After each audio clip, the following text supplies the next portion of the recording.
Welcome back class 10। अब हम लोग जो है क्विक रिवीजन कर रहे हैं, a rapid revision for poems. और आज हम लोग स्टार्ट करेंगे विथ डस्ट ऑफ स्नो। आपका पहला पोएम है डस्ट ऑफ स्नो। जो है it is one of the most loved poems of Robert Frost. इसको लिखा किसने है? रॉबर्ट फ्रॉस्ट ने।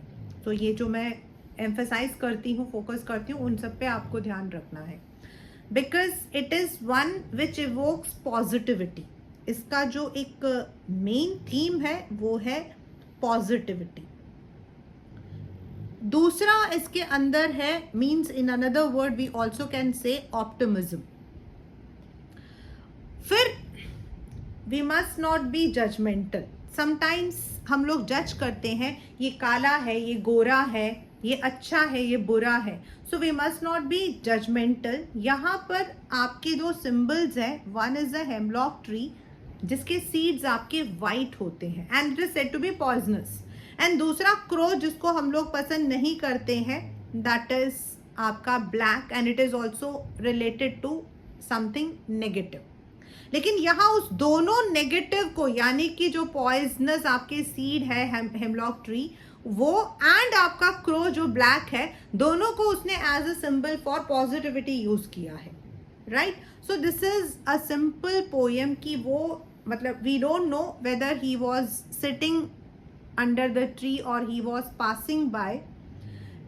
जब वो उस पेड़ के नीचे था तो अचानक से, and that day he was depressed, he was disappointed, and that time suddenly, because it was a winter time, तो एक क्रो जो है शायद वो उड़ने के लिए तैयार हो रहा था, so it shook its wings, और उसके ऊपर जो स्नो फ्लेक्स थे, the dust of snow here means the snow flakes that fell down, और वो आकर पोएट के ऊपर गिरे।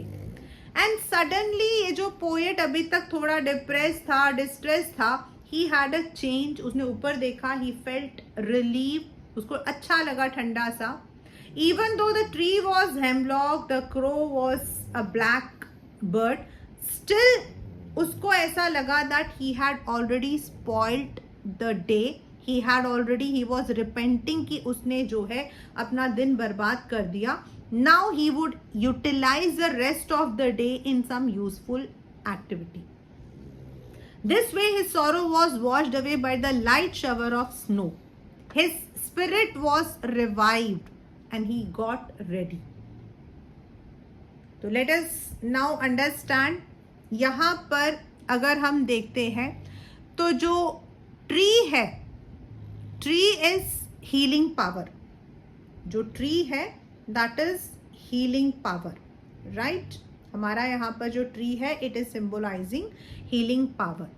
Now the way a crow shooked on me, the way मतलब he was standing, it was a simple movement, it was a simple movement.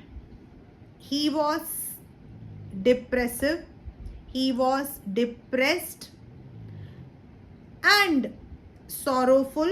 उस वक्त में वो sorrowful था, बहुत दुखी था।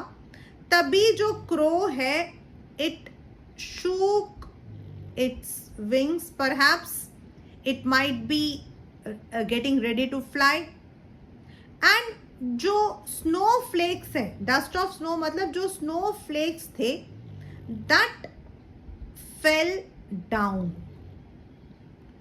And that fell on the poet. जो पोएट नीचे खड़ा था उसके ऊपर वो नीचे गिर गया। Then he suddenly realised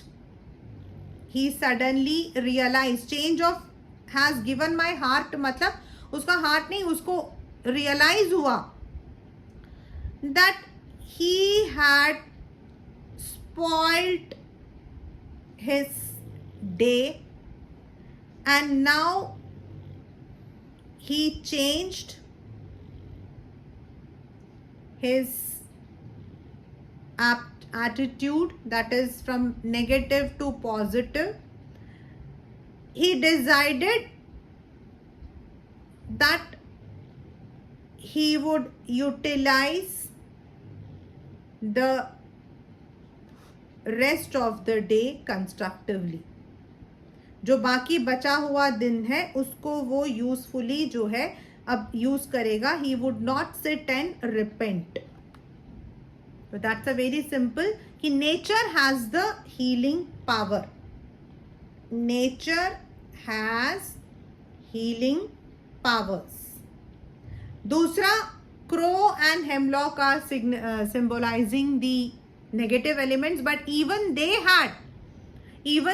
had some power that changed his pessimistic approach towards positive.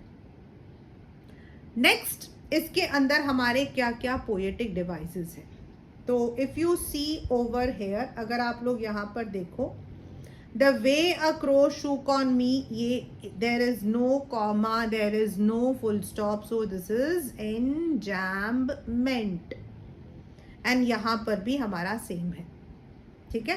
दूसरा, a crow shook on, यहाँ पर जो o है that is repeated, that is assonance, vowel repetition. then has given my heart and saved some, इनमें आपका जो है alliteration. and also my heart का मतलब सिर्फ उसका heart नहीं change हुआ था, his entire attitude change.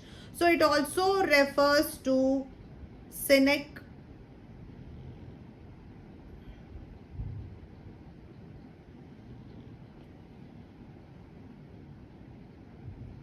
talk. it also refers to cynic talk, means something जिसमें हम एक चीज बता रहे हैं लेकिन it is about an entire thing, या एंटायर थिंग को यूज करें फॉर वन सिंगल. तो these are some of the poetic devices used.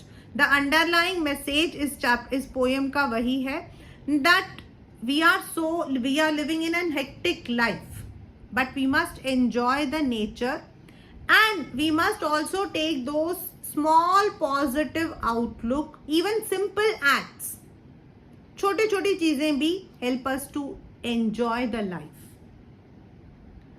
We must not जज things only on the basis of any physical appearances, but sometimes they may be having an underlying in-depth meaning. So this is the poem what we call as Dust of Snow, written by Robert Frost.